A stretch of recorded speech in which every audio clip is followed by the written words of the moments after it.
अध्याय 2 गीता का सार।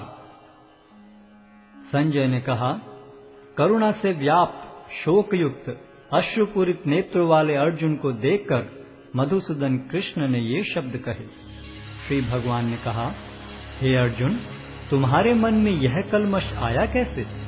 यह उस मनुष्य के लिए तनुक भी अनुकूल नहीं है जो जीवन के मूल्य को जानता हो। इससे उच्च लोक की नहीं अपितु अपयश की प्राप्ति होती है। हे प्रतापुत्र, इस हीन नपुंसकता को प्राप्त मत हो, यह तुम्हें शोभा नहीं देती। हे शत्रुओं के दमन करता, हृदय की शुद्ध दुर्बलता को त्याग कर युद्ध के लिए खड़े हो। अर्जुन ने कहा, हे शत्रुहंता, हे मधुसूदन, मैं युद्ध भूमि में किस तरह भीष्म तथा द्रोण जैसे पूजनीय व्यक्तियों पर उलटकर बाण चलाऊंगा। ऐसे महापुरुषों को जो मेरे गुरु हैं, उन्हें मारकर जीने की अपेक्षा इस संसार में भीख मांगकर खाना अच्छा है। भले ही वे सांसारिक लाभ के इच्छुक हों, किंतु हैं तो गुरुजन ही।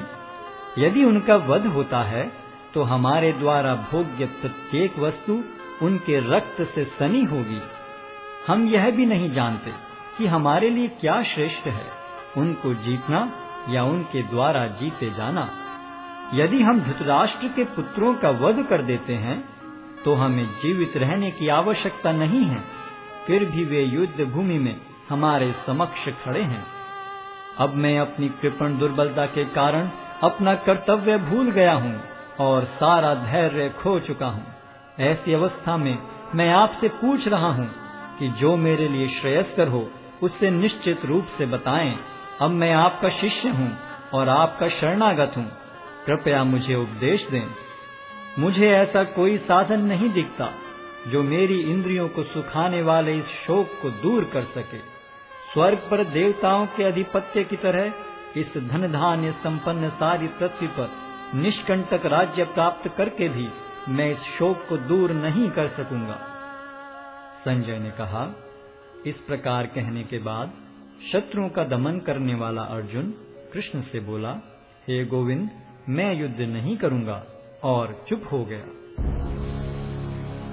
हे भरतवंशी धृतराष्ट्र, उस समय दोनों सेनाओं के मध्य शोकमग्न अर्जुन से कृष्ण ने मानो हंसते हुए ये शब्द कहे।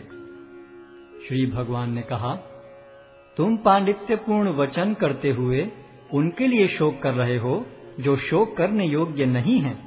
जो विद्वान होते हैं वे न तो जीवित के लिए न ही मृत के लिए शोक करते हैं। ऐसा कभी नहीं हुआ कि मैं न रहा हूं या तुम न रहे हो, अथवा ये समस्त राजा न रहे हों, और न ऐसा है कि भविष्य में हम लोग नहीं रहेंगे।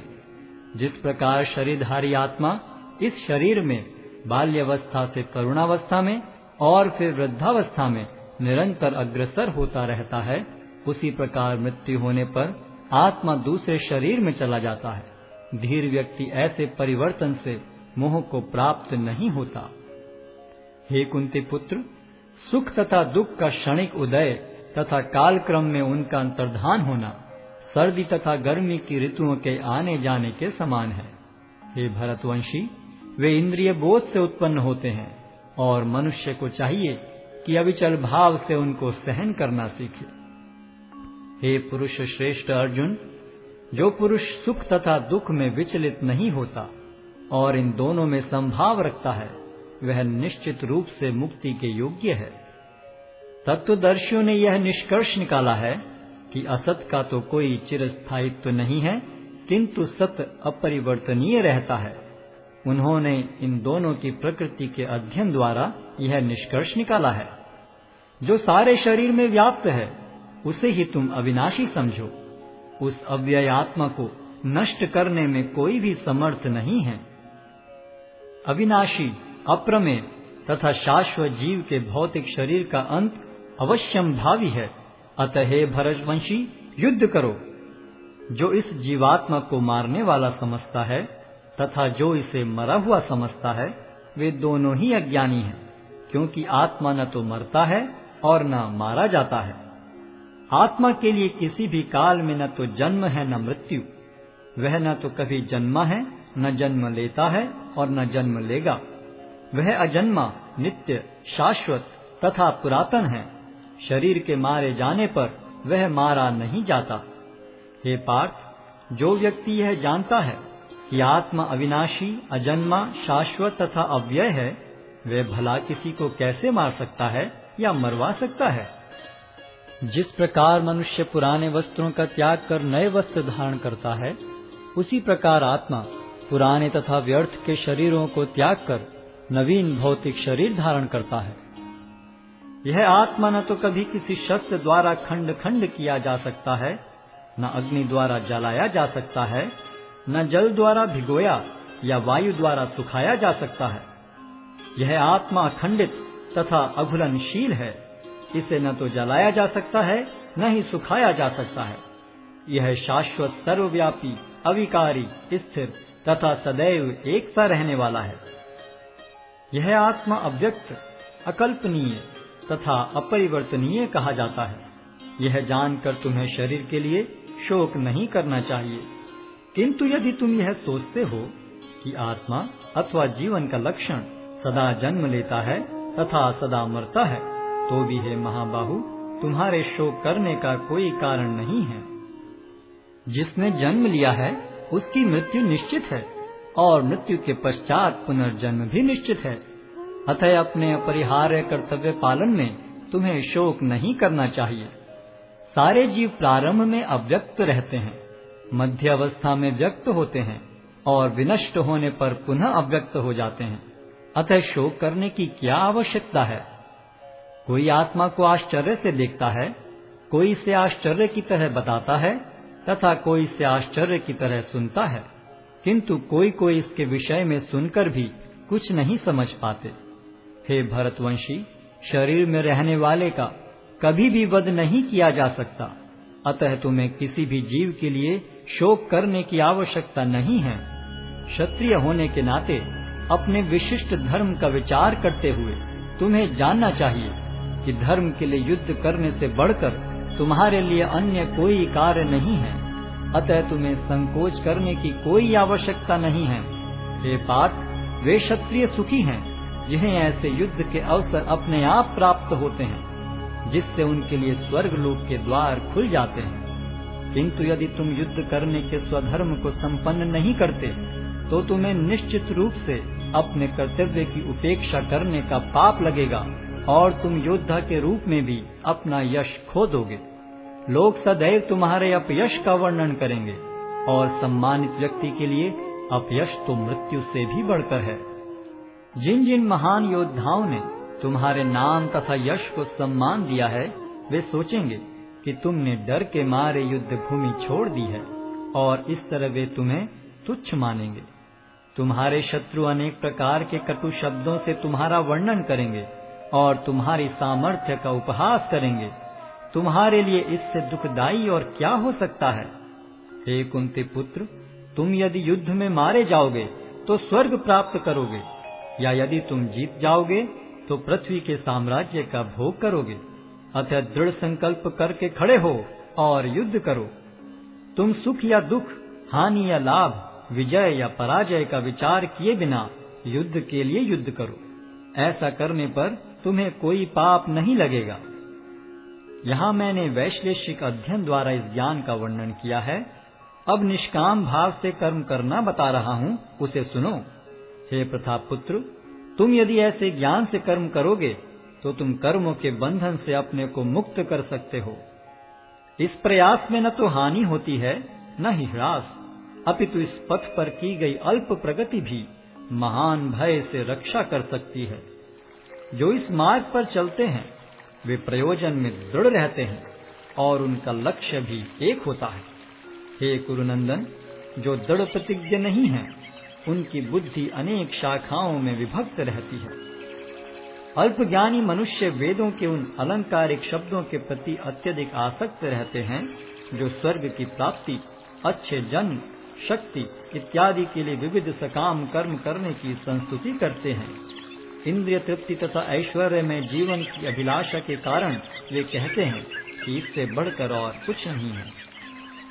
जो लोग इंद्रिय भोग तथा भौतिक ऐश्वर्य के प्रति अत्यधिक आसक्त होने से ऐसी वस्तुओं से मोहग्रस्त हो जाते हैं, उनके मनों में भगवान के प्रति भक्ति का दृढ़ निश्चय नहीं होता। वेदों में मुख्यतः प्रकृति के तीनों गुणों का वर्णन हुआ है।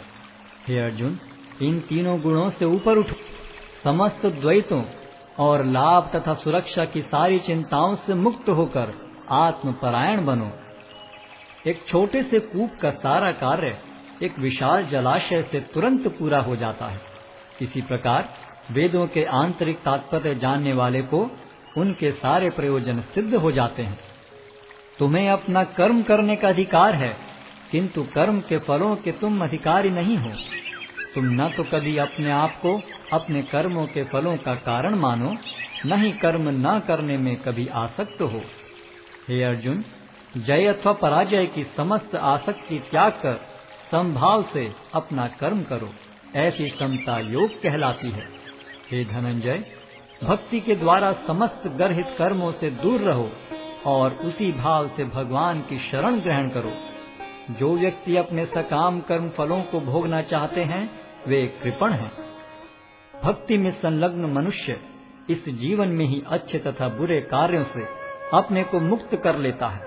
अतः योग के लिए प्रयत्न करो, क्योंकि सारा कार्य कौशल यही है।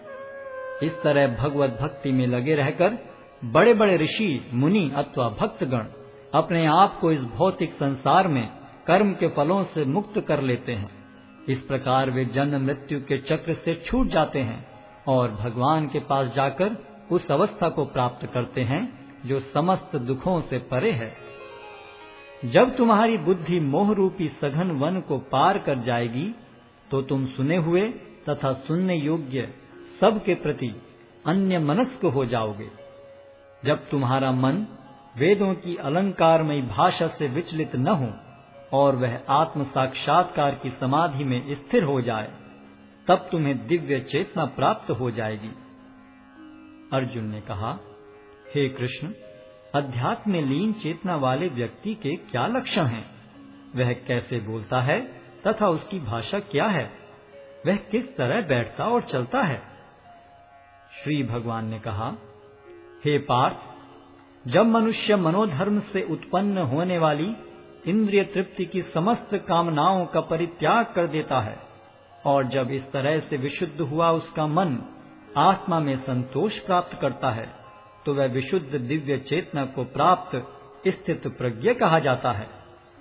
जो त्रय तापों के होने पर भी मन में विचलित नहीं होता अथवा सुख में प्रसन्न नहीं होता और जो आसक्ति, भय तथा क्रोध से मुक्त है, वह स्थिर मन वाला मुनि कहलाता है। इस भौतिक जगत में जो व्यक्ति न तो शुभ की प्राप्ति से हर्षित होता है और न अशुभ के प्राप्त होने पर उससे घृणा करता है, वह पूर्ण ज्ञान में स्थिर होता है। जिस प्रकार कछुआ अपने अंगों को संकुचित करके खोल के भीतर कर लेता है, उसी तरह जो मनुष्य अपनी इंद्रियों को इंद्रिय विषयों से खींच लेता है, वह पूर्ण चेतना में दृढ़ता पूर्वक स्थिर होता है। देहधारी जीव इंद्रिय भोग से भले ही निवृत्त हो जाए, पर उसमें इंद्रिय भोगों की इच्छा बनी रहती है। लेकिन उत्तम रस के अनुभव होने से ऐसे कार्यों को बंद करने पर वह भक्ति में स्थिर हो जाता है। हे अर्जुन, इंद्रियां इतनी प्रबल तथा वेगवान हैं कि वे उस विवेकी पुरुष के मन को भी बलपूर्वक हर लेती हैं, जो उन्हें वश में करने का प्रयत्न करता है। जो इंद्रियों को पूर्णतया वश में रखते हुए इंद्रिय संयम करता है और अपनी चेतना को मुझ में स्थिर कर देता है, वह मनुष्य स्थिर बुद्धि कहलाता है।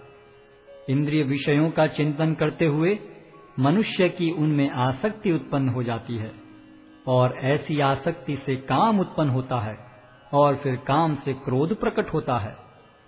क्रोध से पूर्ण मोह उत्पन्न होता है और मोह से स्मरण शक्ति का विभ्रम हो जाता है। जब स्मरण शक्ति भ्रमित हो जाती है तो बुद्धि नष्ट हो जाती है और बुद्धि नष्ट होने पर मनुष्य भवकूप में पुनः गिर जाता है। किंतु समस्त राग तथा द्वेष से मुक्त एवं अपनी इंद्रियों को संयम द्वारा वश में करने में समर्थ व्यक्ति भगवान की पूर्ण कृपा प्राप्त कर सकता है।